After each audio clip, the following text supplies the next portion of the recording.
que mejor que vosotros no lo sabe nadie, tanto Lidia como Carlos, con este tipo de actividades en las que son incansables y la verdad es que cuando suben, aquí a 1h15, por ahí, 1h30, cuando suban al despacho, siempre vienen con una sonrisa, vienen satisfechos ellos también. Y para mí es pues un orgullo teneros aquí a vosotros. Nosotros salimos con 2 sonrisas. 2 sonrisas, ¿verdad? Pues seguro que vais a disfrutar muchísimo. Hoy la voz del mes creo que, como siempre, pero creo que hoy, ¿verdad? Me ha dicho Lidia, hoy te vas a perder, Rosa, una buena exposición. Así que desearos una feliz hora y cuarto. Muchas gracias. Muchas gracias, Rosa, cariño.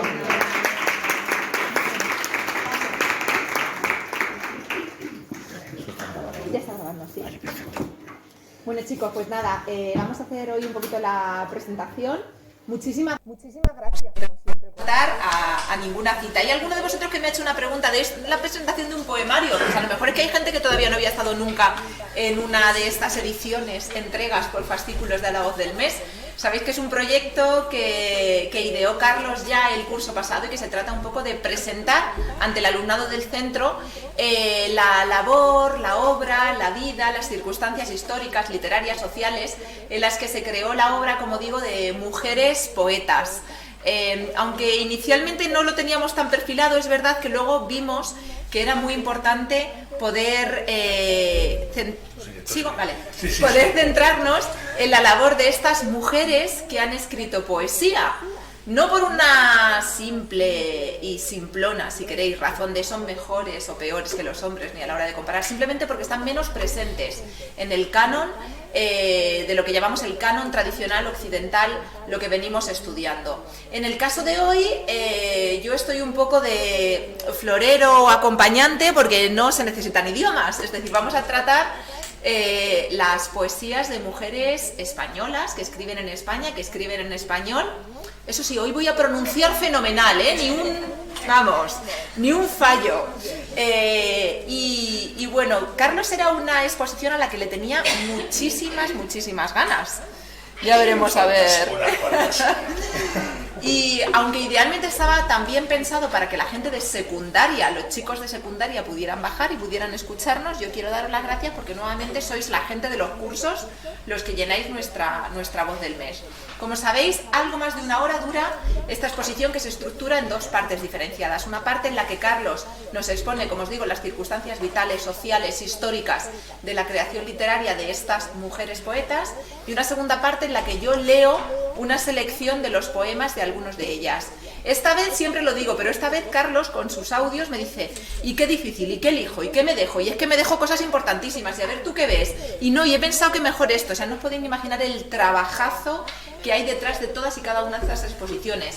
Vemos que Carlos, nuestro profesor Carlos Sáez de literatura, para aquellos que aún no lo conozcáis, llega aquí sin un solo papel y se pone a hablar, y esto a veces tapas de los oídos. En presencia de los genios haciendo genialidades nos parece que es muy fácil, pero no os podéis ni imaginar la cantidad de trabajo que hay detrás de todo esto. Si esto parece fácil es solamente porque él es así, pero no lo es. Entonces, muchas gracias por apreciar ese trabajo y por estar aquí.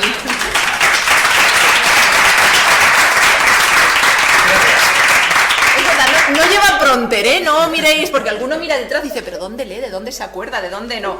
Está todo aquí. Entonces, bueno, muchas gracias por vuestra presencia, no me enrollo más. Bienvenidos, La Voz del Mes. Hoy sí voy a empezar leyendo, mira. ¡Anda! Con lo cual ya sí que no valgo para nada hoy, madre mía. Voy a empezar leyendo, ¿por qué? Porque bueno, estas vacaciones de Semana Santa, pues mi sobrino ha tenido ahí una cosilla y después está el pobrecillo así un poco tal, y quería leer un poema de César Vallejo, Los Heraldos Negros, ni más ni menos. Ya lo digo, pues un poco para que, a ver si puede entender un poco lo que ha sucedido, no voy a entrar en detalles. Hay golpes en la vida tan fuertes, yo no sé. Golpes como del odio de Dios, como si ante ellos la resaca de todos los sufridos se empozara en el alma. Yo no sé. Son pocos, pero son. Abren zanjas oscuras en el rostro más fiero y en el lomo más fuerte. Serán tal vez los potros de bárbaros Atilas o los heraldos negros que nos manda la muerte. Son las caídas hondas de los cristos del alma, de alguna fe adorable que el destino blasfema. Esos golpes sangrientos son las crepitaciones de algún pan que en la puerta del horno se nos quema. Y el hombre, pobre, pobre, vuelve los ojos como cuando por sobre el hombro nos llama una palmada. Vuelve los ojos locos y todo lo vivido se empoza como charco de culpa en la mirada. Hay golpes en la vida tan fuertes, yo lo sé. Ánimo, Hugo. Vale.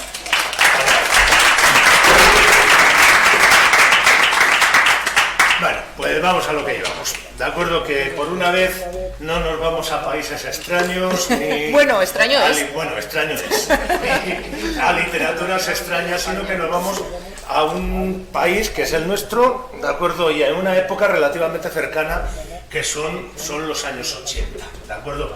Y concretamente esta charla he querido además centrarla mucho temporalmente, ¿de acuerdo? Aunque voy a hacer referencia un poco a épocas anteriores y posteriores, pero he querido centrarla mucho, ¿por qué? Porque los 80 sabéis que son una época que aquí en España tenemos todavía como un poco, por un lado mitificada, por otro lado queremos desmitificarla completamente, toda esa época de la movida famosa, ¿de acuerdo? La movida no era solo gente con hombreras y con los pelos raros, ¿de acuerdo? Que también, ¿de acuerdo? Y qué hombreras y qué pelos. Todos los que tenemos un pasado, bueno, pues, en fin, queremos olvidarlo, pero no lo conseguimos. ¿Qué vamos a hacer? Bueno, pues la cuestión es que yo digo que en esta época, ¿qué se produjo? Se produjo, digamos, un afloramiento de poesía escrita por mujeres increíblemente asombroso. Para que os hagáis una idea, yo he manejado una antología, otra no he podido manejarla, que se titula Las diosas blancas, que sacó Ramón Buenaventura allá por finales de los 80, que englobaba 29 mujeres. ¿De acuerdo? Es decir, pero hay otra un poquito posterior, creo que es del 94, que se titulaba algo así como Poetas hacia un nuevo milenio o algo parecido, que englobaba 46 poetisas. ¿De acuerdo? Es decir, fijaos que estamos hablando de un número de autoras absolutamente increíble.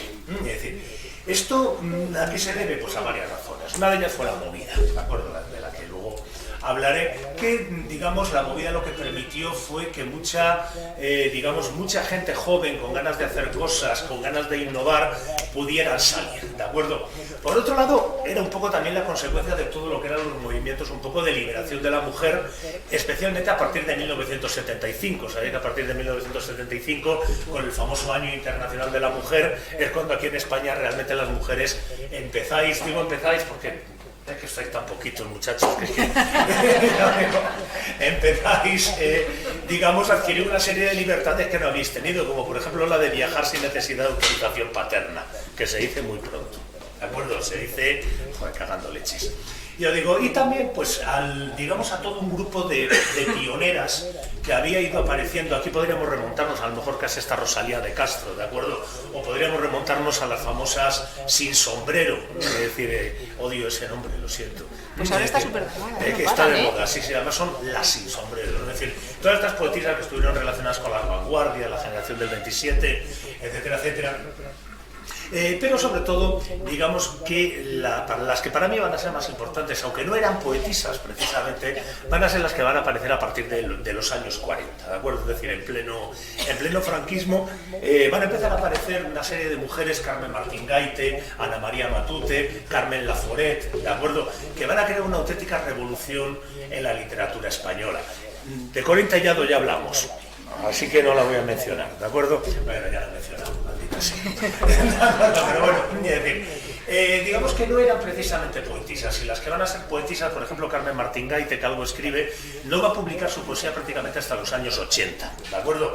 Tenemos a gente como María Victoria Atencia, tenemos a Ángela Figuera y Merich, pero yo digo que no es una producción, digamos, poética excesivamente importante, pero sí, digamos, Martín Gaite, Ana María Matute, Carmen Laforet, con esa maravilla que se titula Nada, ¿de acuerdo? Es decir, ese libro durísimo, es decir, con el que gana el premio Nadal, creo que fue la cuarta edición del Nadal, si no recuerdo mal. Ya digo, van a abrir eso, digamos, un camino de normalización de que existan mujeres que escriben. Estas mujeres, ojo, que no estaban muy bien vistas, ¿eh? Es decir, no estaban muy bien vistas porque la literatura era cosa de hombres. Y sobre todo la poesía. Tened en cuenta, la poesía es algo muy curioso.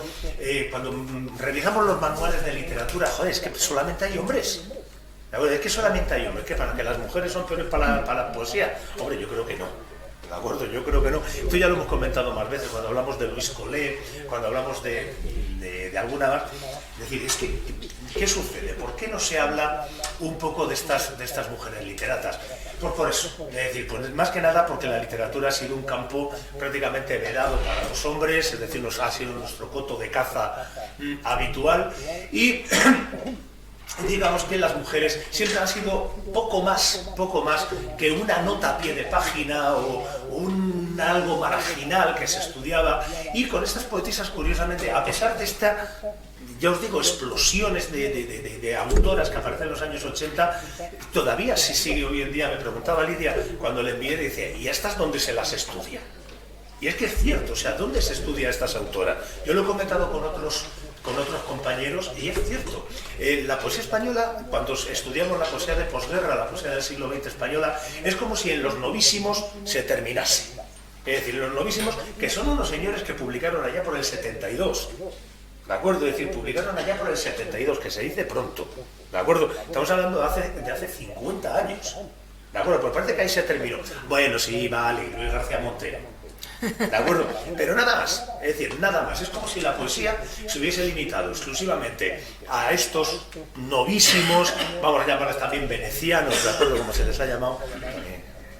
Ya os digo, esa poesía de Guillermo Carnero, de Siles, de toda esta pandilla tremendamente culturalista, increíble, y que es una generación que además, curiosamente, hoy en día están quedando cada vez más relegados, y de hecho probablemente los que más aceptación tienen de toda esa antología que fueron los 9 novísimos poetas españoles de Castellet, que es casi como la Biblia, en fin, yo que sé, el Stonehenge de la literatura, ¿no? Es algo increíble, decir, Dios mío, ahí está toda la verdad. Resulta que curiosamente en esos 9 autores hoy en día solamente recordamos prácticamente a 2 como poetas. Uno, Leopoldo María Panero, que estaba perdido, ¿de acuerdo?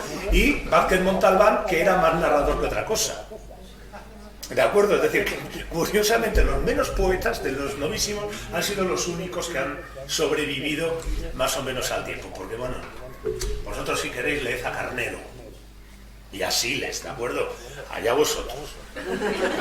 Vais a acabar de marfiles, de mármoles, de jaspes y de cosas de estas, madre mía, que decimos de Rubén Darío, decir, no, es que el lenguaje del modernismo, pues anda que los novísimos, ¿de acuerdo?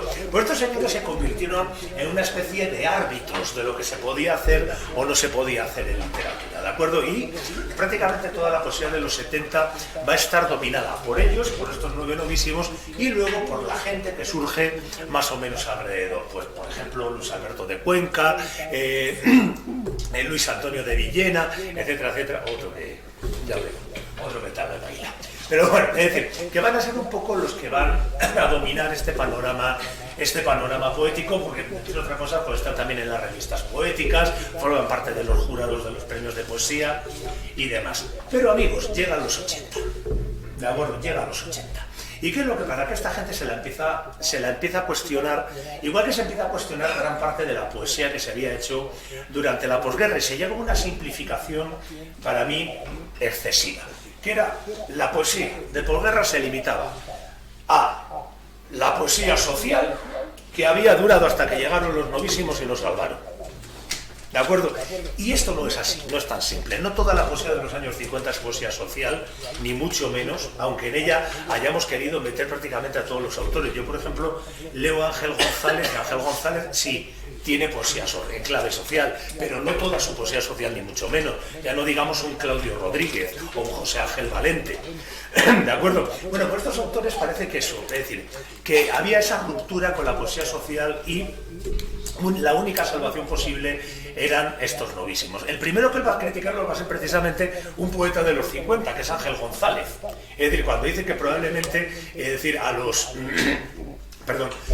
novísimos les importaba mucho la poesía, pero el franquismo les importaba bastante poco, ¿De acuerdo? Es decir, es una crítica bastante dura desde un poeta que, digamos, viene de la oposición al franquismo y además el cuestionar, digamos, la posición de estos poetas como que son los que traen la cultura popular a la poesía y pues renuevan el lenguaje poético y no sé cuántos. ¿Qué pasa? Que en los años 80 ya nadie se cree estas cosas. Ya nadie se cree estas cosas. Y por una razón muy simple, porque había entrado la posmodernidad. ¿De acuerdo? La posmodernidad, teniendo en cuenta, siempre pensamos en Almodóvar cuando vemos esta palabra, curiosamente, ¿de acuerdo? A ver, y no está mal pensado, ¿eh? Es decir, ¿qué es la posmodernidad? Pues la posmodernidad es básicamente el cuestionamiento de los discursos tradicionales. Es decir, ponemos en cuestión absolutamente todo. La literatura, los cánones, por ejemplo, lo que estamos haciendo aquí nosotros es muy posmoderno. Posmoderno total. Es muy posmoderno, es decir, estamos, digamos, no alterando, pero sí cuestionando determinados aspectos del canon. ¿Por qué entra esta posmodernidad? Pues sencillamente porque las generaciones nuevas que van a entrar en los 80, entre las cuales, a ver, yo me cuento que tenía 12 años en 1980, yo digo, pero bueno, me viví toda la década. Hay partes de las que me acuerdo todavía. ¿Qué pasaba? Pues que realmente la gente necesitaba un sistema de valores, la gente necesitaba un sistema de creencias, necesitaba tener cosas a las que agarrarse, por decirlo de alguna manera. Y los discursos tradicionales, los discursos heredados del franquismo, los discursos heredados de las vanguardias históricas, pues sencillamente no valían. Es decir, no valían. Vosotros pensad en una cosa, por ejemplo, es la sensación que nos produce cuando vemos a los Alcántara. ¿De acuerdo? Es decir, cuando vemos a los Alcántara, la serie de Cuéntame, es decir, la sensación que nos produce de viejo. Sobre todo cuando vemos lo de los primeros capítulos de los años 70. ¿No? Es decir, pues en los 80 es que se veía igual de viejo. ¿De acuerdo? Lo que pasa es que ya no nos acordamos casi, pero se veía igual de viejo. Bueno, cada vez que aparecía en televisión el dúo dinámico, decías, pero bueno, ¿qué hace esta gente aquí? ¿De acuerdo? Y todavía eran gente que, bueno, parecían seres humanos y tal. La verdad es que parecen más bien figuras de cera, ¿no? O sea, guiñoles. Sí, guiñoles, ahí parece que hay uno detrás. Pero bueno, es decir... Vaya. Es decir, se veía el franquismo, todo lo que era el franquismo heredado, se veía como algo básicamente feo. ¿De acuerdo? Es decir, algo feo, en blanco y negro. ¿Y qué era lo que se necesitaba? Se necesitaba color, se necesitaba belleza, se necesitaba, sobre todo, energía. Y aquí es donde entra la movida. ¿De acuerdo? Es decir, la movida que no la organizó nadie, se aprovechó todo Dios de ella, ¿eh? Eso sí. Pero realmente no es una cosa que digan de repente un día Tierno Galván. Venga, el que no esté colocado que se coloque, ¿cómo era la frase? Pasotas. El que no esté colocado que se coloque y al loro.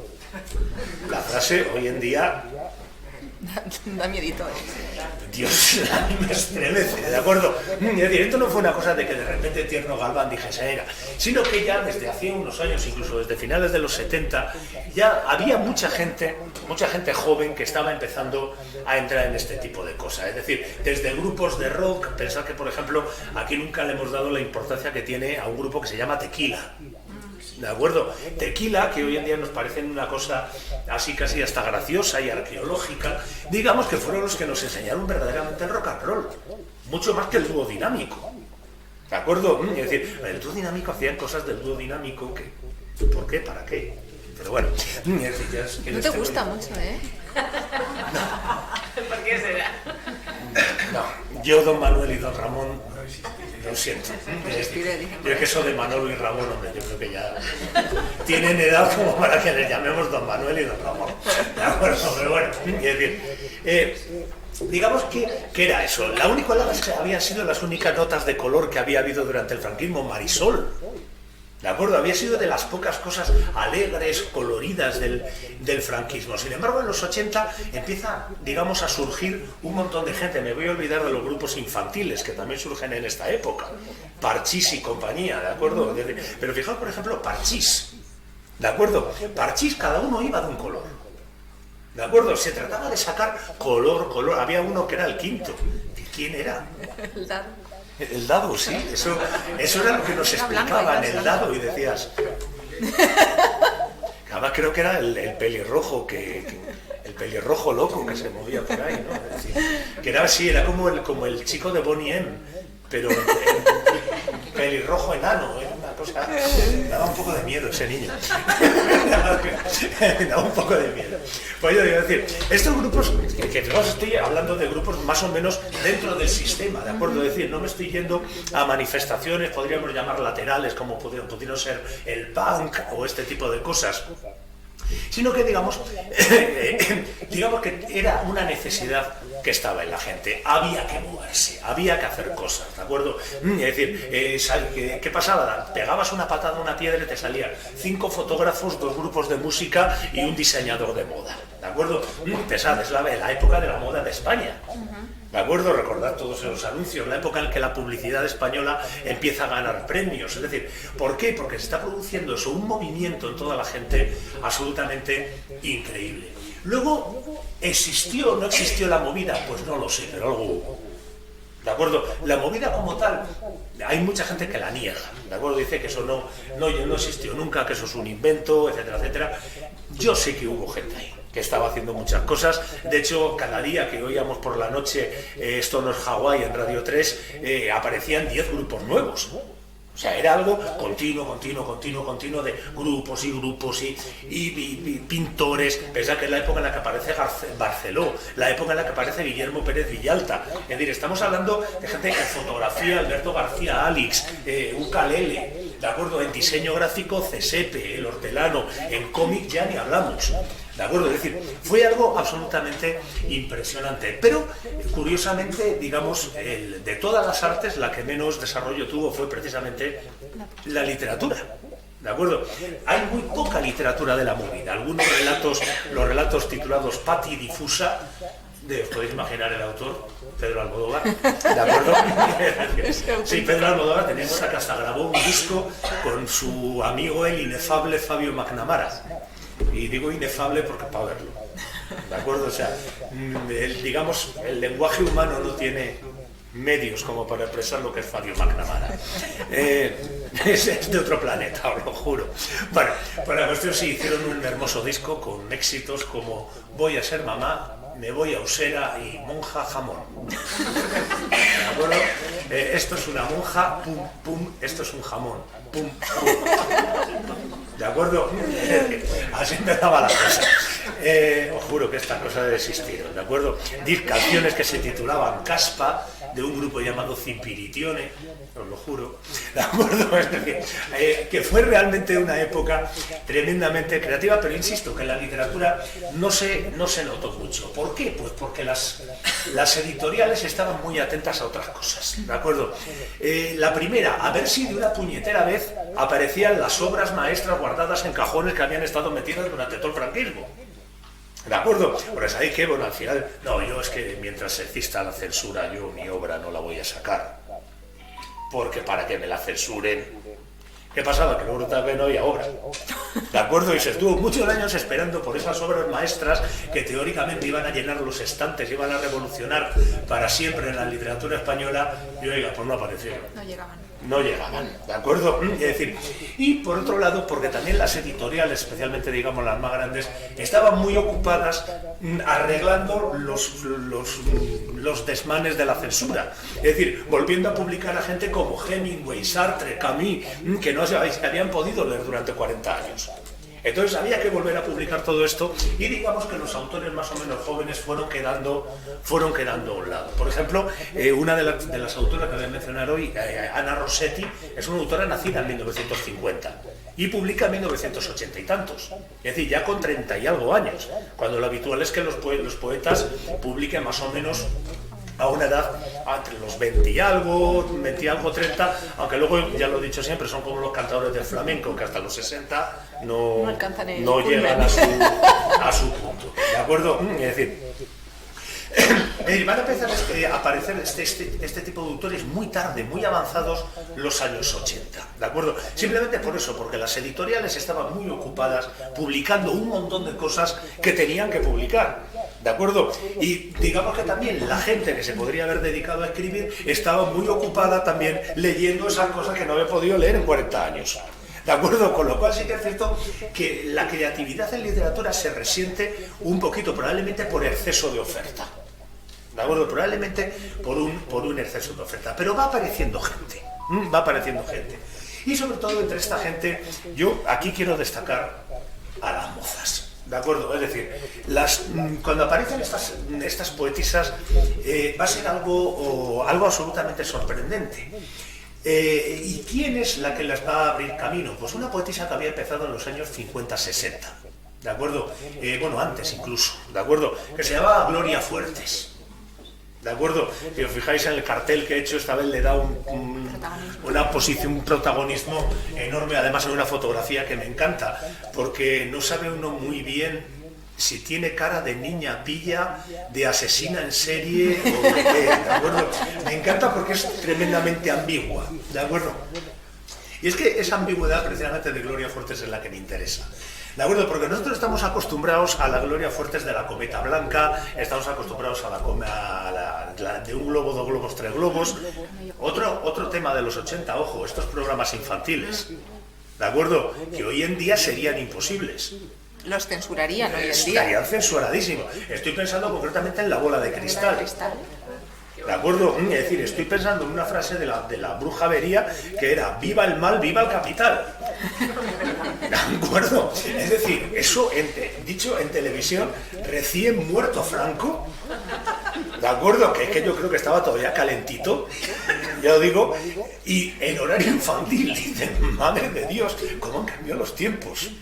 De verdad, o sea, ¿cómo cambian los tiempos? El 90% de lo que se hizo en esa época hubiese sido imposible. Por ejemplo, llevar a un programa infantil, por cierto, ¿a qué programa infantil los vas a llevar ahora si ya no hay? ¿De acuerdo? Llevar a una poetisa como Gloria Fuertes. Vale que la Gloria Fuertes que conocimos en esta época no es la gran Gloria Fuertes ni nada que se le parezca, ¿de acuerdo? Esta es la del gato Torcuato, el lobo Jacobo y estas cosas, ¿de acuerdo? Que deja un poquito que desear, seamos sinceros, coño, ¿de acuerdo? Pero ¿qué es lo que importa de Gloria Fuertes? Toda la trayectoria que llevaba detrás. Gloria Fuertes es una mujer que empieza con el postismo de Carlos Edmundo de Ory, con quien concretamente además tuvo incluso una relación, yo creo que su única relación heterosexual, ya digo, empieza en un tipo de poesía que pretendía ser vanguardista. Ella se da cuenta de que no quiere hacer una poesía al uso, preocupada por la forma, preocupada por la métrica. No, ella decía que había que medir la vida, no los versos. Una frase que me parece maravillosa, ¿de acuerdo? Es decir, y una mujer con una vida muy, muy peculiar. Ella era administrativa, empieza a estudiar siendo ya muy mayor, se va a Estados Unidos. En Estados Unidos además conoce a la que va a ser su pareja durante 15 años, no me acuerdo nunca del nombre, una hispanista, Phyllis Turbull. Phyllis Turbull va a ser su pareja durante 15 años, yo digo... va a vivir ahí en Estados Unidos, va a volver aquí a España y digamos que va a empezar a publicar su poesía, ¿de acuerdo? A ver, el primer intento no está muy logrado el título, Historia de Gloria. Cúrratelo un poco más, ¿de acuerdo? Es decir, pero digamos que ahí ya empieza un poco a meter toda esa poesía postista, en principio, una poesía de corte social muy curioso, con muchos juegos de palabras, ¿de acuerdo? Una poesía que dice muchas más cosas de las que en principio nos da la impresión, ¿de acuerdo? Por ejemplo, aquí tiene uno que es la autobiografía, que me parece un poema precioso, o el Padre Nuestro. Dice, que estás en la tierra, Padre Nuestro.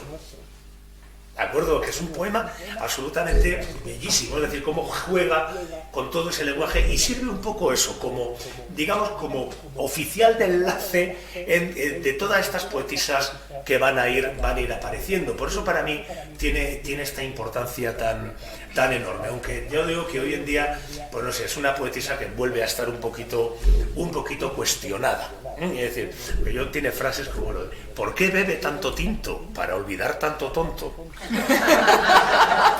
La frase, cuidado que es maravillosa, ¿por qué bebe tanto tinto para olvidar tanto tonto? Es grandiosa, de verdad que es una mujer, leerla es divertidísima, es fantástica, ya os digo, y además es tan sencillo todo, es tan de andar por casa.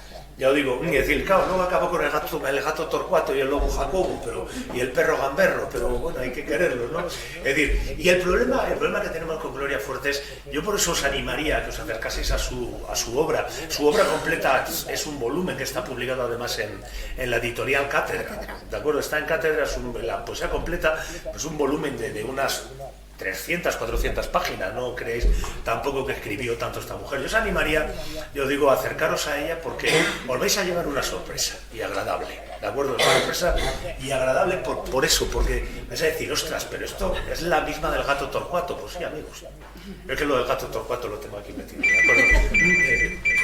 Qué susto. No, es que sabes lo que pasa, que pensó que era el mío y digo, pues está muy buena. Bueno, pues yo digo, tened en cuenta que la Gloria Fuertes, por desgracia que tenemos nosotros en la cabeza, es básicamente la imitación que hicieron Martes y 13 de Gloria Fuertes. ¿De acuerdo? El perro ladra, el gato magulla y la araña se escapa, que capulla. ¿De acuerdo? Pues eso es un poco la imagen que nosotros tenemos, que yo digo que, hombre, ya va a ser un poco hora de que la cambiemos, ¿de acuerdo? Bueno, pues a partir de los 80 yo digo, y yo creo que aprovechando un poco esta visibilización de la poesía y sobre todo de la poesía escrita por mujeres que va a provocar Gloria Fuertes en un globo, 2 globos, 3 globos, insisto, que es que eso no se me va de la cabeza. Que es que eran programas infantiles, ¿de acuerdo? Es algo que a mí me parece absolutamente de ole, magistral, ¿de acuerdo? En fin, de verdad, ¿para qué queremos ahora tantos canales en televisión? Si antes con 2 es que teníamos mucha mejor televisión. Si lo penséis fríamente, dices, madre mía, la oferta aquí nos ha hecho un poquito de pupa. Pero bueno, a lo que quería, que aquí van a empezar a aparecer autoras. ¿Cuál es, digamos, el libro que podemos considerar inaugural? Pues es concretamente de una chica de provincias que se vino a vivir a un chagal, este es el título, sin coña, de Blanca Andreu. ¿De acuerdo? Un libro muy complicado, ya os digo, ¿por qué? Porque unía todo lo que era el surrealismo, digamos, de los años 20, 30, lo unía un poco con ese culturalismo que tenían los novísimos, por ejemplo, con menciones a Rilke cada 2x3, cosas de este tipo. O sea, además fijaos a Rilke, ¿de acuerdo? O sea, no, ¿para qué va a citar a Quevedo, no? Rilke. ¿De acuerdo? Es decir, una poesía que empezaba a tratar el tema de las drogas, que empezaba a tratar el tema del erotismo, es decir, de una manera bastante curiosa. Este libro, yo digo, se convirtió auténticamente en el pistoletazo de salida de un montón de autores que empezaron a escribir casi todo surrealismo. ¿De acuerdo? Es decir, prácticamente todo el mundo imitaba a Blanca Andreu. ¿Qué sucedió? Pues fijaos que a veces, eso, para avanzar lo mejor es dar un paso atrás. ¿De acuerdo? ¿Qué había hecho Blanca Andreu? Volver al surrealismo. ¿De acuerdo? El libro se convirtió, yo digo, en un auténtico bombazo, fue un auténtico fenómeno, tanto de crítica como de todo. Ya a partir de los 90 se empezó a cuestionar tanto a la autora como el propio libro en sí. Pero, insisto, es un libro que es eso. Hay que tener en cuenta que el surrealismo nunca sabemos hasta qué punto es bueno o es malo. La vaca que teje la luna despierta el champiñón de la pradera. Si lo firmo yo, esto es una mierda. Pero si lo firma André Breton, esto es... ¿De acuerdo? Fijaos en el detalle, es decir, el problema del surrealismo lo tenemos siempre ahí, que es el, ostras, ¿hasta qué punto esto? Lo mismo que hablaba un día el sick verse, es decir, la poesía escrita, por ejemplo, por enfermos mentales. ¿De acuerdo? Es decir, ¿hasta qué punto podemos considerar la calidad de esa producción? Es complicado. En pintura, muchas veces cuando vamos a museos de arte contemporáneo, ¿verdad? También tenemos esa sensación de ¡qué maravilla! Porque qué uso del color, de la luz. Y a tu lado está otro que dice, mi hija de 3 años, que es como el eterno debate, pinta mejor. Entonces es como... Bueno, yo recuerdo en una exposición que se hizo en el hall de la Facultad de Filosofía y Letras de León. Yo en esa época pues, me oía en grupos de música, y teatro y tal, ¿no? Y bueno, pues yo no sé por qué, pero la gente pues como que miraba lo que yo hacía. Y recuerdo que estaba con un amigo y donde nos parábamos nosotros, se paraba la gente. Se paraba la gente. Y llegó un momento que vimos el extintor, nos paramos los dos en el extintor, nos echamos así como para atrás, Así como comentando entre nosotros como no sé qué, tal. Bueno, seguimos adelante y todo el mundo parándose en el extintor. Y todo el mundo flipando con el extintor, ¿de acuerdo? En fin, ahí lo dejo. Cuidado que yo soy increíblemente fan del arte contemporáneo, ¿de acuerdo? Así que esto lo pinta un niño de 3 años, no lo digáis delante de mí. ¿De acuerdo? Es decir, el niño de 3 años lo pinta sin querer. Miró lo pintaba porque le daba la gana. ¿De acuerdo? Sabía de dónde venía y a dónde iba, Sabía ¿no? dónde iba, de acuerdo, efectivamente. Bueno, pues yo digo, pues digamos que Blanca Andreu supo hacer muy bien esta jugada, ¿de acuerdo? De aprovechar el culturalismo de los novísimos. ¿Y quién es la que luego se va a aprovechar verdaderamente? La gran Anna Rossetti. ¿De acuerdo? Anna Rossetti para mí es probablemente la autora más importante de todo este grupo, autora del que para mí es el último gran poemario en literatura española, que es Devocionario. Devocionario, que es un libro, ella ya había publicado un par de libros antes de Devocionario, pero que a mí fue el que me abrió los ojos a toda esta poesía. O sea, yo reconozco que para mí fue una epifanía. O sea, fue de decir, ¿qué demonios es esto? Devocionario, os explico, es un libro de poesía erótica, pero erótica, ¿de acuerdo? Es decir, pero expresado todo este erotismo de dos maneras muy curiosas. La primera, desde la perspectiva femenina. ¿De acuerdo? Pensad que siempre el erotismo es la mirada de deseo del varón sobre el cuerpo, objeto de deseo de la mujer. Eso es el erotismo, tradicionalmente. ¿Qué es lo que va a hacer Anna Rossetti? El hombre como objeto de deseo y la mujer como sujeto deseante. ¿De acuerdo? Esto nos puede parecer una tontería, pero de tontería no tiene nada. ¿De acuerdo? Y dices, bueno, si total es darle la vuelta. No, no darle la vuelta. Es decir, porque supone, entre otras cosas, reconocer que la mujer tiene deseo sexual. Algo que eso era, recordad cuando hablábamos de Corín Tellado, ¿de acuerdo? Que decíamos que, bueno, que eso era absolutamente impensable. Una mujer con deseo sexual, por Dios, ¿a dónde vamos a parar? ¿Qué será lo siguiente? ¿Un presidente negro en los Estados Unidos? ¿De acuerdo? Es decir, realmente... Es decir, suponía darle una vuelta increíble. Pero luego, sobre todo, lo importante de Devocionario no era tanta esta visión que ya había aparecido en libros anteriores. Por ejemplo, hay un poema que me gustaría que leyese Lidia, que es Chico Wrangler, ¿de acuerdo? Chico Wrangler es un poema muy corto en el que una chica alucina con el modelo de un anuncio de vaqueros. Y está diciendo, pero qué bueno está. Básicamente. ¿De acuerdo? Básicamente el momento dice, ¿cómo es esa pierna que se abre? No sé qué. No se separan. Sí, las piernas se separan. ¿Por qué le gusta tanto que se separen? Pues por lo que se va a ver. ¿De acuerdo? Fijaos, esto es absolutamente revolucionario. ¿De acuerdo? Era absolutamente revolucionario en su momento. Pero además, ¿qué hace?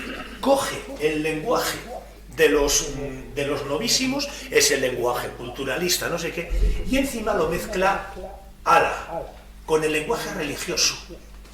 Exaltación del sagrado nombre, o cosas de este tipo. Tenemos títulos, sí, exaltación del sagrado nombre, hay otro por ahí, del dulcísimo no sé qué, ya os digo, es decir, toma el lenguaje religioso, incluso la parte esta de sangre de Cristo, sálvame, sangre de Cristo, no sé qué, de Ignacio de Loyola, y le dedica un poema a cada uno de los, santifícame, sálvame, ¿no? Límpiame. Festividad del Dulcísimo. Festividad del Dulcísimo Nombre. ¿De acuerdo? Es decir, realmente era una cosa increíble que esto apareciese, yo digo, en boca de una mujer. Ya había aparecido algo parecido, pero en prosa. Se llamaba Almudena Grandes y había escrito un gran libro que era Las Edades de Lulú. A ver, Las Edades de Lulú yo confieso que nunca he sido capaz de terminarlo. No es problema de Almudena Grandes, es mío, que es que no aguanto la literatura erótica. ¿De acuerdo? La narrativa erótica, yo creo que no hay nada que me aburra más en el mundo. O sea, me pasa lo mismo con la pornografía. Es decir, el porno y la literatura erótica me duermen. De hecho, yo cuando veo que empiezan todos a tontear en un libro, acaba rápido. Se besan, se tocan, se cogen... Sí, Sí, yo para mí el mejor invento para la literatura erótica es la eyaculación precoz. Qué burrada, esto lo cortan luego. No, ya, pero, es decir, sí, me aburre infinitamente, ¿de acuerdo? Me aburre infinitamente. Y realmente en el caso de las edades de Lulú es que prácticamente de las 100 primeras páginas, 80 es que están dedicadas. Entonces, dice, madre mía, pero bueno. O sea, es un problema mío, ¿de acuerdo?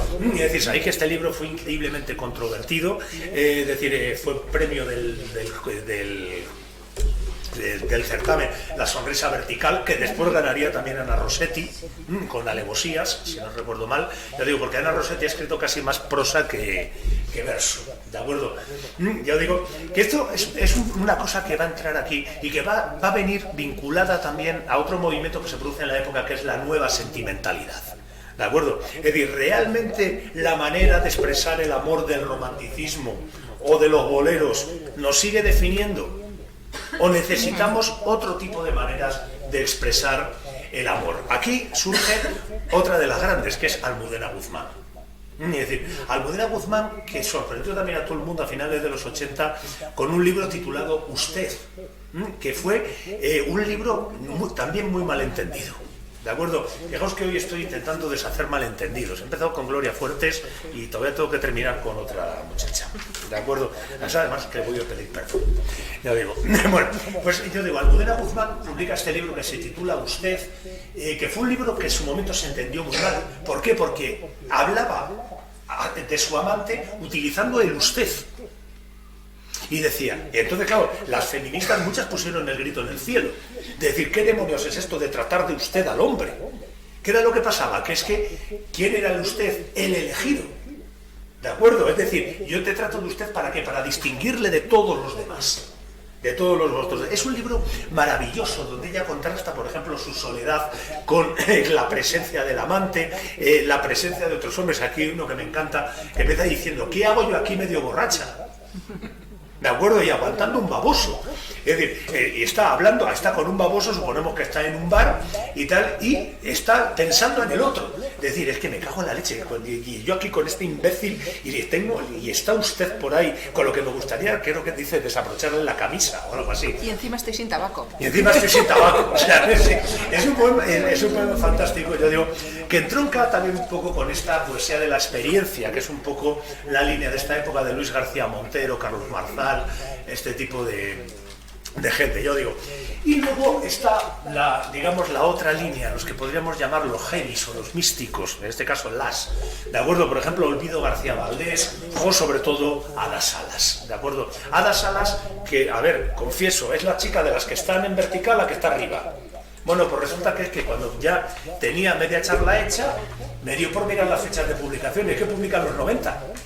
Es decir, se me salió, fijaos, precisamente lo que quería yo era centrarme simplemente en los años 80 y al final se me escapó por la cosa de Ada Salas. Es que Ada Salas es como Giacometti. ¿Sabéis qué? Giacometti hacía la cultura y luego iba quitando cachos. ¿De acuerdo? Pues eso es lo que hace Ada Salas, es decir, hace el poema y luego va quitando de una manera casi quirúrgica y llega a unos poemas que son de una belleza impresionante. Pero bueno, de Ada Salas no me puedo centrar demasiado, voy más a Olvido García Valdés.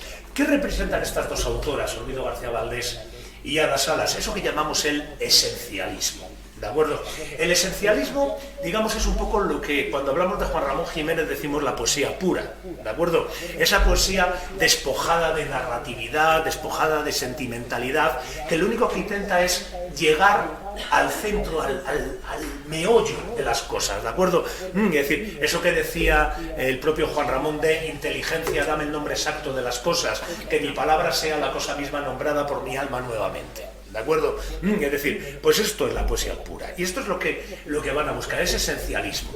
¿Quiénes van a conseguirlas en España? Pues van a ser básicamente los dos grandes santones. Juan Ramón, que conste que lo estoy pronunciando con la R y me cuesta mucho pronunciarlo con la R y sin la M. Es que para mí es Juan Ramón Jiménez, ¿de acuerdo? Es decir, es un grandísimo poeta, lo que sucede es que luego éticamente deja bastante que desear. Pero bueno, es decir, yo digo, Juan Ramón Jiménez y luego un poeta de la generación de los 50 que es José Ángel Valente. ¿de acuerdo? Sobre todo el segundo valente, que podríamos llamar el que empieza en punto cero, yo digo, van a esa poesía despojada, el ir al meollo y demás. Esto se consideraba que esto sí que era cosa de hombres, ¿de acuerdo? Las mujeres, ¿de qué hablaban? De las flores, de la primavera y del amor, ¿de acuerdo? Bueno, a Ana Rossetti se le perdonaba, pero bueno, alguna golfa tenía que haber, ¿de acuerdo? Entiéndase por Dios que estoy siendo irónico, ¿de acuerdo? Por cierto, Ana Rossetti es la madre de la actriz Ruth Gabriel. ¿De acuerdo? Es la madre de la actriz Ruth Gabriel. Pensad que todas estas que yo digo, las chicas, digo poetisas jóvenes, son señoras que ahora ya están en los 70.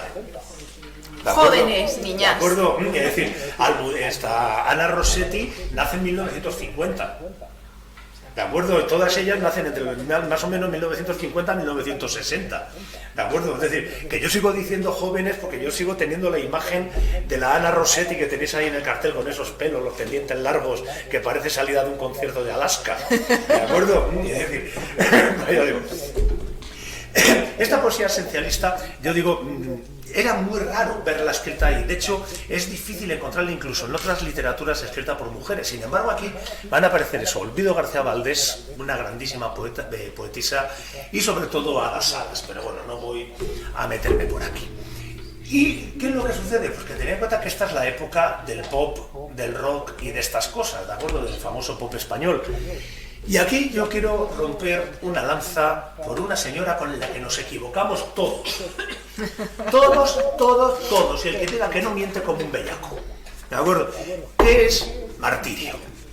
¿De acuerdo? Martirio, esta que salía con las peinetas y los trajes flamencos extraños y demás. ¿De acuerdo? A Martirio no la entendimos nadie. En los 80, no la entendimos nadie. Los que éramos poperos decíamos, si es una flamenca. Para los flamencos, eso no es flamenco. Luego, hay que letras más graciosas que habla de marujas. Probablemente son las letras más heavies que se han escrito en España sobre el matrimonio. Yo digo, no sé si las leerá al final, yo las voy a colocar, porque además voy a poner la canción en el blog. Las sevillanas del bloque. Comixanda y mi tacone arregla para informar, domingo por la mañana él me saca a pasear. ¿De acuerdo? Es decir, lo de él me saca a pasear, que la frase tiene su aquel. Un perrito. Efectivamente, como un perrito. Y ahí está. Yo digo, Martirio nos engañó a todos. ¿De acuerdo? O nos confundimos todos, es decir, nadie supimos entender. Hoy en día ya se la va reivindicando, es decir, nos vamos dando cuenta realmente de la importancia que tienen las letras de esta muchacha. Sabéis un poco la cosa que tenemos con la música popular. Por cierto, que sabéis que la próxima va sobre las cantantes italianas, esta vez sí, ¿de acuerdo? Porque creo que llevo anunciándolo desde noviembre, ¿no? Que viene. Viene, ¿de acuerdo? Esta vez sí, en serio. Palabrita al niño Jesús. Bueno, como decía el otro, por estas que son cruces. ¿De acuerdo? Qué flamenco, me encanta. Pues es decir, que realmente eso, cuando leemos letras como por ejemplo Estoy mala, las sevillanas del bloque, o sea, estoy mala de acostarme. ¿De acuerdo? Es decir, son letras impresionantes, pero que en su momento pasaron totalmente desapercibidas. ¿Qué pasó? Porque esta muchachita venía de un grupo que era Jarcha. ¿De acuerdo? Venía de un grupo que era Jarcha, que digamos entre la gente de los años 80 como que Jarcha no era santo de nuestra devoción, ¿no? Eso de libertad y esta cosa, ¿no? Que fue es el segundo himno de España, fue durante mucho tiempo, fue el segundo himno de España, de hecho era el himno de España que tenía letra. El de sin letra y ese. Estaba el sin letra, que el de no, y estaba libertad sin ira, ¿de acuerdo? Es decir, y claro, esta chica venía de Jarcha, y decías, ¿de acuerdo? En los 80 mezcla el flamenco, pero además ella es una gran cantadora flamenca, ¿de acuerdo? Ella tiene como cantadora tiene una voz magnífica, de hecho los discos que saca después con Chano Domínguez, que es cuando la empezamos a recuperar muchos, cuando decimos, ostras, pero mira cómo canta esta chica. ¿De acuerdo? Es decir, cuando recupera estos discos, digamos que canta copla clásica, yo digo, acompañada de Chano Domínguez al piano, son unos discos absolutamente, coplas de madrugada y tal, absolutamente impresionantes. Pero en los 80 no la entendimos. No la entendimos. Decíamos, qué cosa más graciosa. Las peinetas. Aparecía en la bola de cristal y decíamos, mira, martirio, baja. Luego aparecían los electrodones así por detrás y decías, ala. Y no nos llegamos nunca a fijar en las letras de martirio. De verdad, escucharlas un día, eso, la letra de Estoy mala, sobre todo la letra de las sevillanas del bloque, las sevillanas del bloque, que a mí me parecen impresionantes, ¿de acuerdo? Que además son unas sevillanas, ¿de acuerdo? Si las que escucháis. son bailables, que sí, están además medidas. viene con sus tres Sí, sí, sí. sevillanas, ¿de acuerdo? No falta lo de ahí viene la tercera, que es la más interesante. Pues yo digo, pues de verdad os animo a que os acerquéis un poco a este tipo de autoras. Yo recomendaría, por ejemplo, para entrar en la poesía de los 80, porque ojo, no solo las chicas, ¿de acuerdo? Aquí me he referido a la poesía femenina de los 80 porque he querido centrarme en el aspecto femenino, pero cuidado que los chicos también escriben que os cagáis, ¿eh? Es decir, que tenemos ahí cada uno que da gusto. Luis García Montero, Carlos Marzal, Jorge Richman, ahí hay gente absolutamente magnífica. Para de Carlos, yo recomendaría un librito de la colección Letras Hispánicas, ¿de acuerdo? O sea, no me voy a nada raro. Estos libritos negros de cátedra, ¿de acuerdo? Que es como es Poesía Española Contemporánea 1980-2000. Es una antología de Juan Cano Ballesta fantástica, porque viene todo, no vienen muchas mujeres, vienen solamente 5 o 6, ya digo, pero vienen algunas que no he mencionado, por ejemplo Clara Janés, ¿de acuerdo? Es decir, que me he dejado alguna en el tintero, pero era más que nada para que vieseis un poco todas las escuelas un poco representadas, ¿de acuerdo? Ya digo, acercarnos a la poesía porque de verdad es muy interesante, hay vida más allá de los novísimos. ¿De acuerdo? Es decir, a pesar de que casi todos los libros de texto se terminan en la puñetera antología de Castellet, ¿de acuerdo? Hay vida más allá, y hay una vida estupenda, ¿de acuerdo? Porque si nos metemos, aquí estoy hablando, por ejemplo, os comentaba que en las Diosas Blancas tenemos 29 poetisas, 29 poetisas y 46 en la otra. Pero es que si ahora mismo cualquier poesía que hagáis de poesía actual, hay más chicas que chicos. Siempre. ¿De acuerdo? Es decir, y gente tremendamente interesante, es decir, hay vida más allá y hay vida cerca. ¿Qué pasa? Que los cauces de publicación son un poco distintos. Hay que ir más por internet, todo este tipo de cosas, pero editoriales ya sí, iba a decir minoritarias incluso para los estándares de las editoriales de poesía. ¿De acuerdo? Lo cual ya quiere decir... Que lo compra mamá, papá, el abuelo. Minoritarísimo, ¿de acuerdo? Es decir, hay que tener en cuenta eso, que cuando hablamos de minoritario respecto a poesía, estamos hablando de muy minoritario, ¿de acuerdo? Por eso un poco el hecho de dedicar tanto tiempo sobre todo a la poesía, es decir, porque a otros géneros tenemos, digamos, un acceso más sencillo, pero la poesía, yo recomiendo eso, que os acerquéis a esta poesía de los años 80 porque muchos os van a sorprender, ¿de acuerdo? Os van a sorprender la manera tan directa de contar las cosas. Por ejemplo, la poesía de la experiencia. La poesía de la experiencia, ¿en qué consiste? En que, ¿para qué voy a hablaros del mundo si puedo hablaros de mí? ¿De acuerdo? Es decir, y utilizarme como ejemplo. ¿Qué pasa? Que vale, que sí, que luego, como leéis mucha poesía de la experiencia, acabáis de las tías Gertrudis, del tío Ramón y de las cajas de costura de la abuela, acabáis hasta aquí. ¿De acuerdo? Porque esas tardes de domingo con mi tío Ramón y la caja de costura, y no sé qué, y las postales, acabáis de postales hasta aquí. ¿De acuerdo? Pero realmente es un movimiento muy interesante, ¿de acuerdo? Igual que todo de la nueva sentimentalidad. Por ejemplo, yo recomendaría un poema que es La mal casada, de Luis Alberto de Cuenca. ¿De acuerdo? La mal casada, que eso, vienes a contarme que tu marido no sé qué, dice, bueno, ¿y qué quieres que haga yo? ¿Que mate a alguien? ¿De acuerdo? Es un poema muy divertido, es decir, el de la chica que le va a contar sus penas a un amigo y dice, a ver, tía, por no haberte ido con él, no estuve yo detrás de ti. Y dice, pues haberme hecho caso a mí, ahora que te den por culo. A lo mejor no lo hice exactamente así. No lo hice más o menos así, pero vamos, le falta muy poco. Le falta muy poco. El momento ese me encanta, lo dice, ¿y qué quieres que haga yo? ¿Que mate a alguien? Es brutal, es un poema, yo digo, fantástico, esa nueva sentimentalidad, eso que nos habla un poco realmente de cómo nosotros sentimos el amor, no como lo sentían nuestros abuelos. ¿De acuerdo? Eso estamos hartos ya de ese amor hasta más allá de la muerte y no sé qué. O por ejemplo de Carlos Marzal, la amonestación a su amigo. O sea, es brutal que el amigo que se ha enamorado y lo que le preocupa no es que se haya enamorado de una chica que no parece demasiado buena, es que ha dejado de beber. De verdad es una literatura muy interesante, incluso en gente ya de los 90 empezamos a encontrar, por ejemplo, el caso de mucha poesía escrita por chicas homosexuales, ¿de acuerdo? Es decir, hay un poema de una chica, Laura, no sé, que no recuerdo ahora mismo el nombre, que es fantástico, que se va a casar y va a empezar su vida feliz con David. Y David se irá por ahí a buscar chicos y yo me iré a buscar chicas. Pero vamos a ser muy felices y comeremos juntos y no sé qué. Es decir, este matrimonio, por así decirlo, de conveniencia, de apariencias, no es decir, pero cada uno con su vida y probablemente más felices que muchos.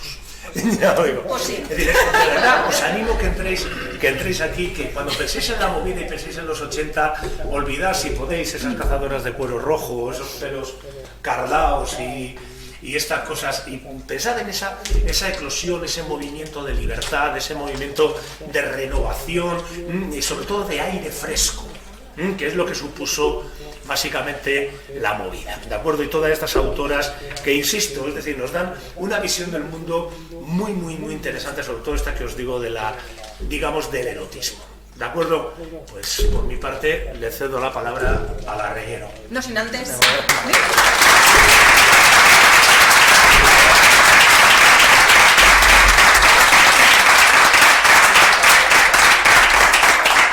Bueno, chicos, vamos al lío que yo quiero leer todos, que son una maravilla. Por cierto, le he mandado como 15 o 16 Tanto poemas. no voy a leer, pero... ¿De acuerdo?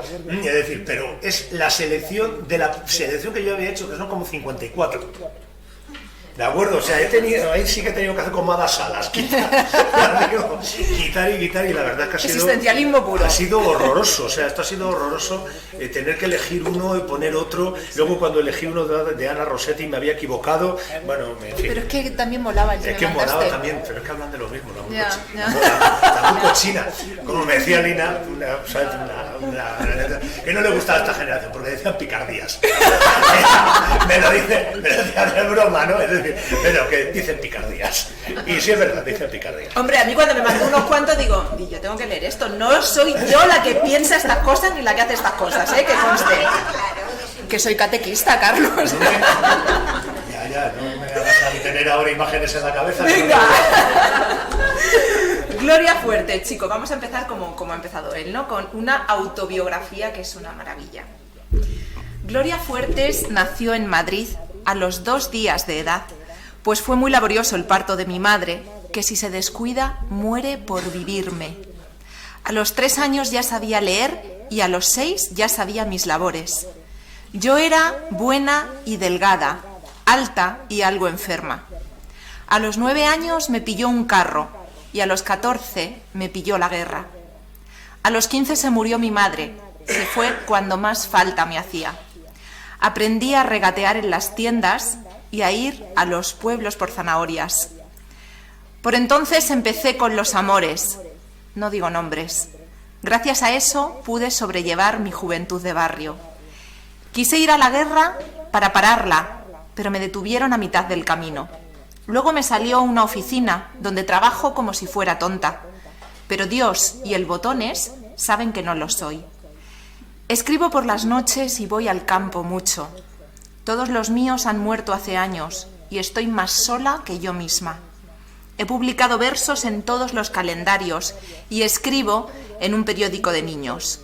Y quiero comprarme a plazos una flor natural, como las que le dan a Pemán algunas veces. Bonito.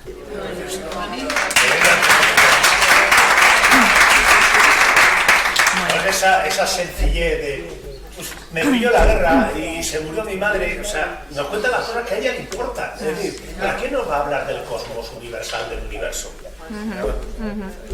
A veces cuando nos habla de este cosmos universal del universo también nos resulta tan cercano como en este poema que se llama Viaje sin llegada.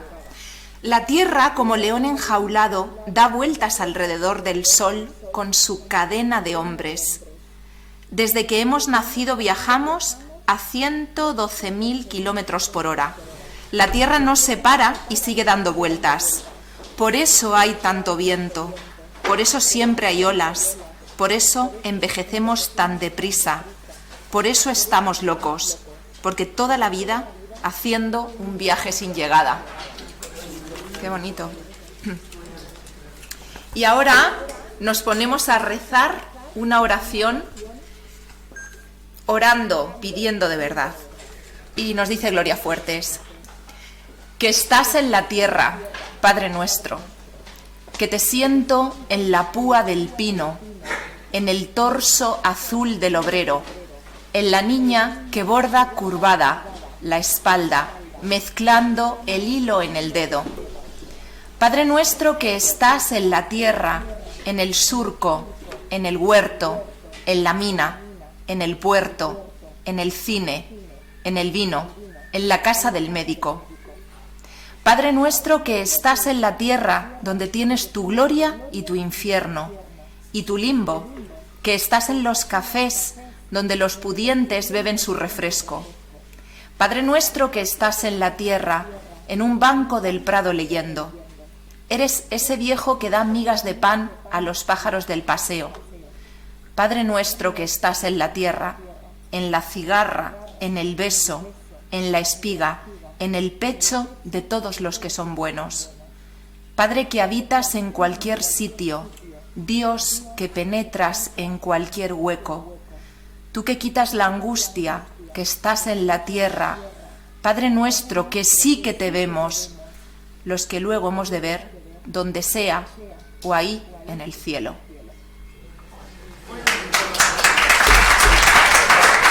Una mujer tremendamente creyente. Llegó lo que os decía, es decir, aquí al Gato Torcuato hay un camino. Hay un camino hasta el Gato Torcuato. En fin, la pena que lo anduvo para atrás, pero no. Bueno, voy a leeros, como hay tantos, uno de Blanca Andreu nos decía que estaba muy próxima a este movimiento del surrealismo, que había viajado marcha atrás hasta el surrealismo para recuperarlo, y hay un poema muy bonito que se llama Así, en pretérito pluscuamperfecto y futuro absoluto. Bueno, no es el título, solo el primer verso. Sí. Es decir, se coge así. Cuando no tiene un título en la poesía suele... Se utiliza el primer verso, sí. Así, en pretérito pluscuamperfecto y futuro absoluto, voy hablando del trozo de universo que yo era, de subcutáneas estrellas de sangre, cazadas por el ángel de la anemia en el cielo arterial, diciendo leucocitos del alba y río de linfa, o bien de lo que quise, el ligero Mediterráneo, la prohibición de envejecer, la gavilla del sueño barbitúrico y sobre todo, sobre todas las cosas, Mozart anfetamínico preámbulo de pájaros, Mozart en ala y aeropuerto, arco de violín, principio piloto, Mozart el músico. Esa referencia cultureta es Mozart. Sí, pero surrealismo puro, es decir, surrealismo. ¿qué nos ha dicho? ¿De qué va este poema? Pero insisto, el surrealismo es muy difícil de valorar, digamos, en su justa medida.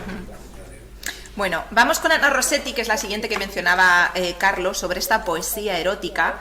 Y esta reflexión sobre me planto, mejor dicho, tenemos que imaginar estas pancartas enormes de un anuncio de vaqueros en el que un chico se busca un modelo que esté más o menos apañado y se le ponen unos vaqueros ceñidos. Apañado no, un chulazo.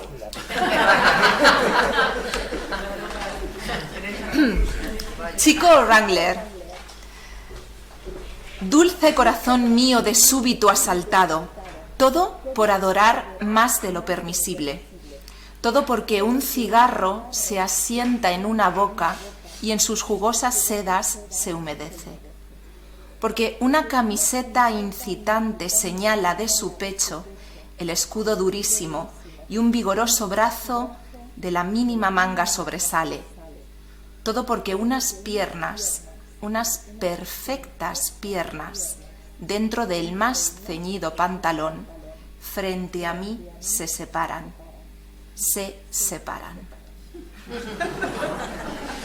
Fijaos, es decir, ¿qué va resaltando? Pues las madre mía, dicen por ahí, madre mía.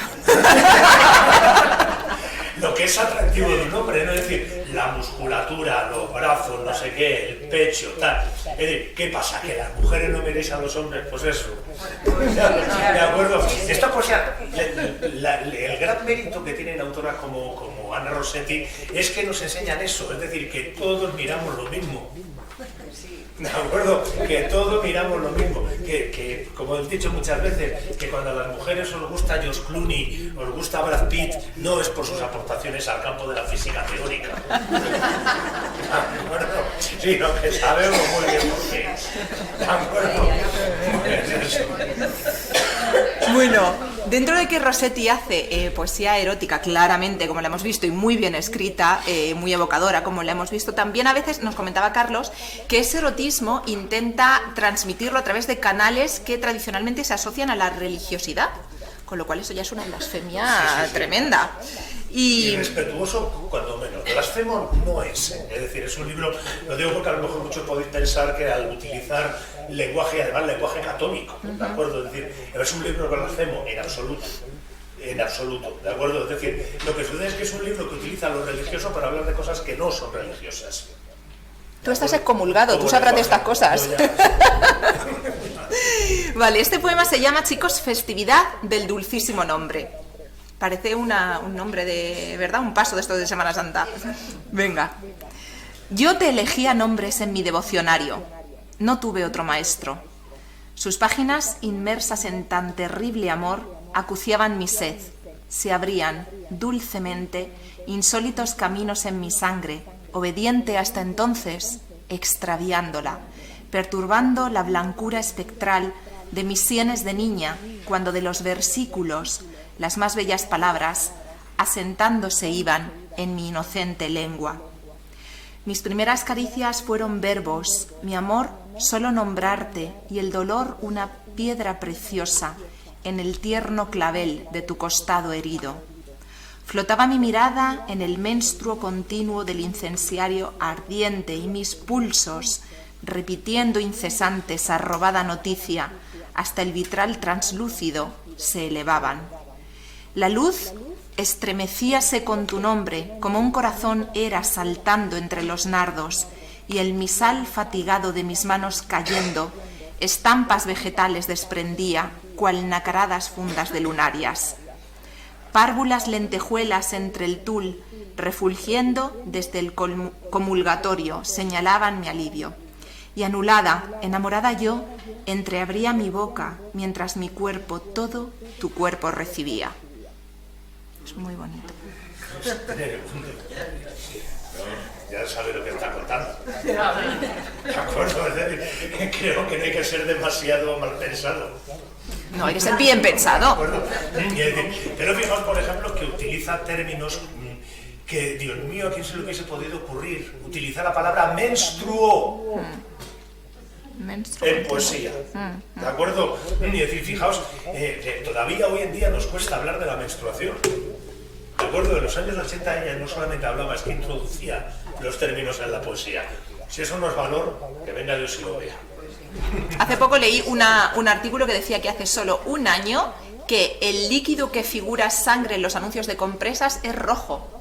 ¿Os habéis dado cuenta? Hasta hace poco era azul, ¿no? Que decían, esta compresa absorbe más que esta otra y ahora es azul, no sé qué, no sé cuántos. Pues ya hay una marca de compresas, no sé si es Evax Ausonia, una de las grandes, que ya se atreve, no es rojo, ¿eh? Es como rosita todavía, ¿vale? Es de los últimos días, ya sabéis, niñas. Entonces, pues ya digo, mira, pues ya es rojo, o sea, ya parece sangre y que lo que mancha no es azul, cielo, maravilloso, es que es rojo. Fijaos como en todos los anuncios de compresas y demás, todos son tonos pastel, todo muy clarito, muy no sé qué, tal, y nunca lo rojo.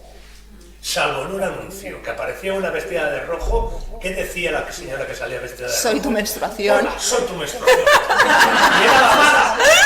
Bueno, era la mala, fijaos en ese detalle, ¿de acuerdo? Sí, no, la menstruación es un tema que hoy en día sigue siendo un tabú, tema, totalmente. Un tema tabú. Es decir, cosas que pasan. Sí, Yo he sí. ido a comprar compresas. Por cierto, es bastante más complicado que comprar aceite para el coche. O sea, esa es otra. Bueno, Almudena Guzmán, para recuperar la memoria, es esta poeta de la que nos comentaba Carlos, que trataba a su amante de usted, ¿verdad?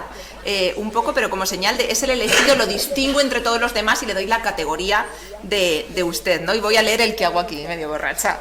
Vale. ¿Qué hago yo aquí, medio borracha, escuchando a este cretino que solo sabe hablarme de la mili mientras me tapa baboso la calle y la vida con su espalda? Y encima estoy sin tabaco. Menos mal que desconecto enseguida, pensando en ese geyser de besos que le provocaré a usted, sin duda, cuando su camisa se digne o se resigne a dejarse desabrochar por mi mano. Es decir, me está cansineando y soy yo la que pienso en cómo te voy a desnudar y... Fijaos eso, ¿no? Es decir, ella está en una situación que tiene la mente rotura. Estoy aquí tragándome este encima sin tabaco. Yo sé lo que es eso. No lo llevamos solo de tabaco. Y eso, y está pensando, digamos, en su amante, la persona que le hace feliz, la persona que la completa sexualmente, ¿de acuerdo? Es decir, y dice, y estoy aquí aguantando a este pringao, ¿de acuerdo? Además, fijaos, este famoso que me habla de la mili, ¿de acuerdo? Hay algo más cutre que hablar de la mili.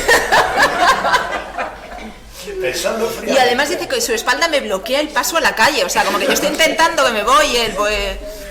Madre mía. Claro, a mí me parece un poema magnífico, pero además que es muy breve, son 10 versos o por ahí, pero es que es contundente. Es muy cinematográfico. Es el principio del ¿qué hago yo aquí medio borracha? Que ella dice, me cago en la leche. Dice, o sea, ya estamos hablando de una mujer que sale, que bebe, que hace su vida, etcétera, etcétera, etcétera. Es decir, con esa liberación que os decía que se empieza a ver en los años 80 y que reflejan estas autores, lo de quiero volver a casa sola y borracha. ¿De acuerdo? Es decir, pues, vale. Esencialismo, nos decía esta búsqueda de la poesía pura. Olvido García Valdés, son... Es uno y uno, ¿verdad? Son dos. Otro país, otro paisaje, otra ciudad. Un lugar desconocido y un cuerpo desconocido. Tu propio cuerpo, extraño camino que conduce directamente al miedo. El cuerpo como otro y otro paisaje, otra ciudad. Atardecer ante las piedras más dulcemente hermosas que has visto. Piedras de miel como luz. Una sencillez. Sí, sí. Son 3. ¿Cuál me gusta más? Sí. Como sencillo de Ada Salas, que nos decía que ya publica en los años 90, o sea, hace nada.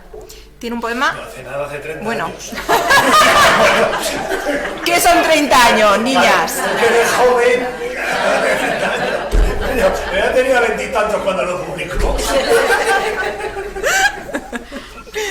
A ver.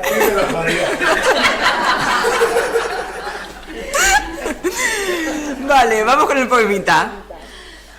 Cómo calla la noche, poderosa, quietísima. Fulgen solo estos ojos que dirán lo que han visto.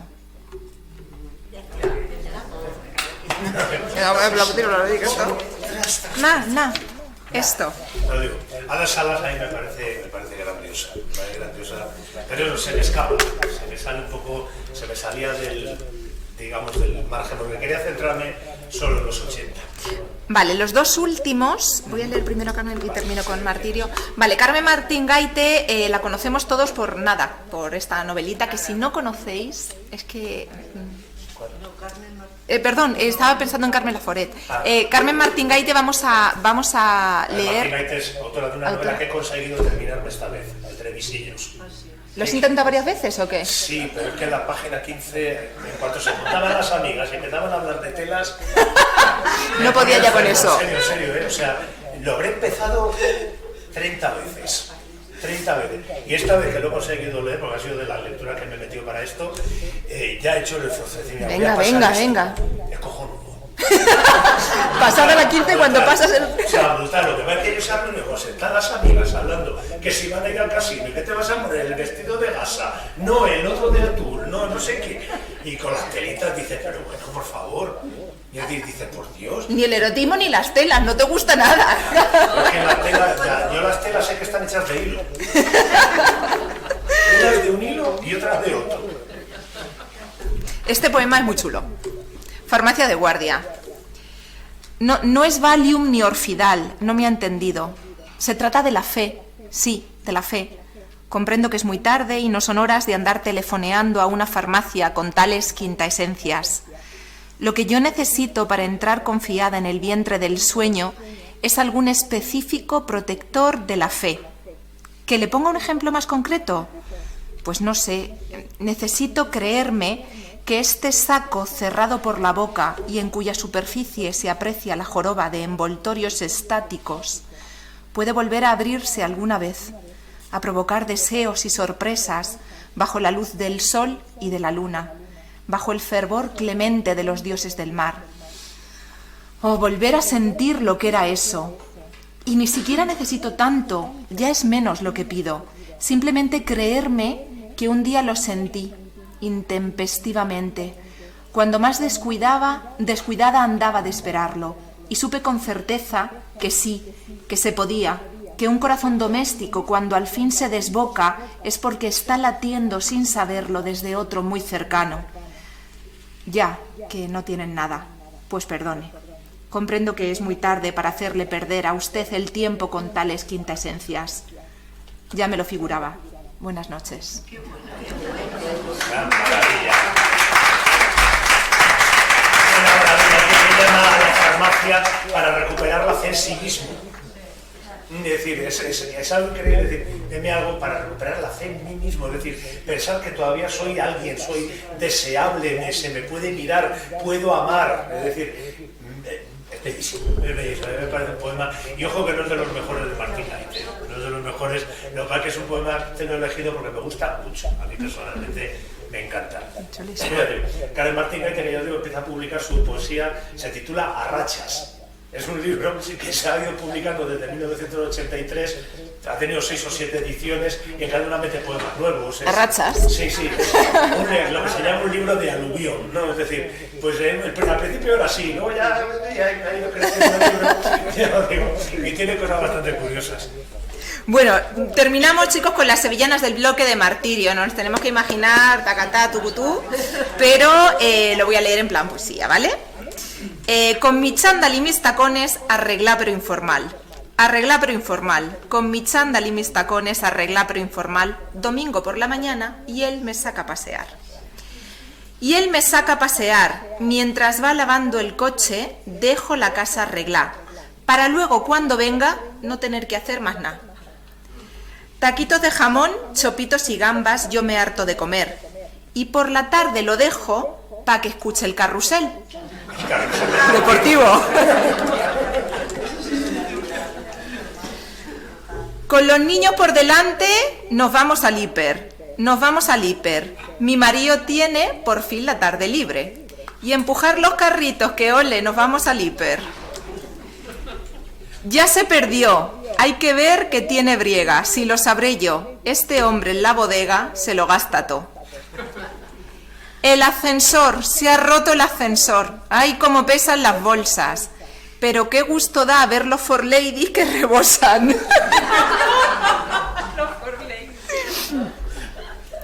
Es un diario, se entrañas, y es un diario.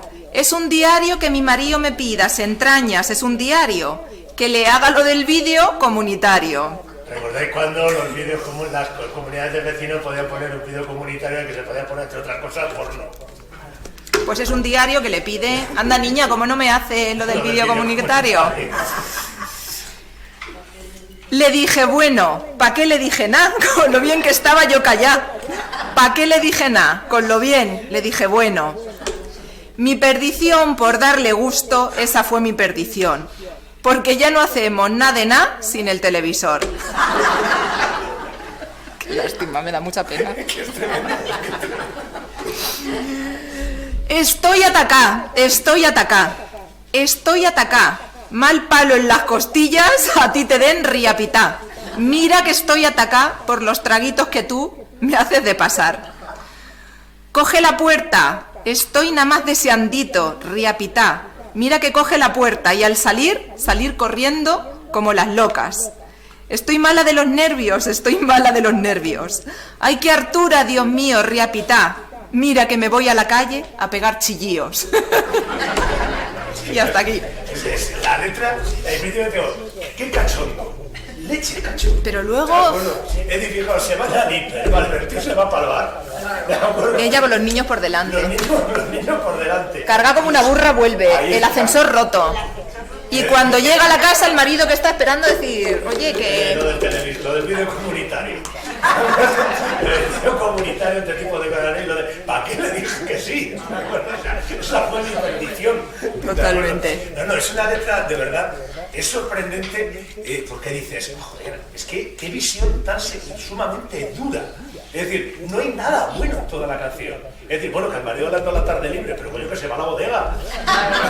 ¿De acuerdo? Es decir, fijaos que es una visión del matrimonio absolutamente espantosa. Esclava, una esclava Sí, a todos los esclava. niveles. a todos los niveles. Los dejo todo arreglado para luego cuando volvamos no tener que hacer más nada.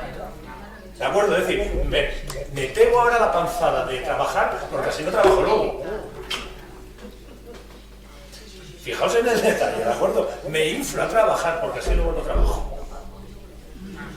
¡Ay, hijo mío, si tú supieras! ¿De acuerdo? Pues eso. Bueno, pues chicos, con esto hemos terminado todas las lecturas. Yo sé que más que nunca os va a interesar verlas y releerlas. Como siempre estarán subidas en el blog de Carlos. Volveré a mandar el enlace, ¿vale? Y muchísimas gracias porque está a rebosar el salón de actos. Gracias a todos.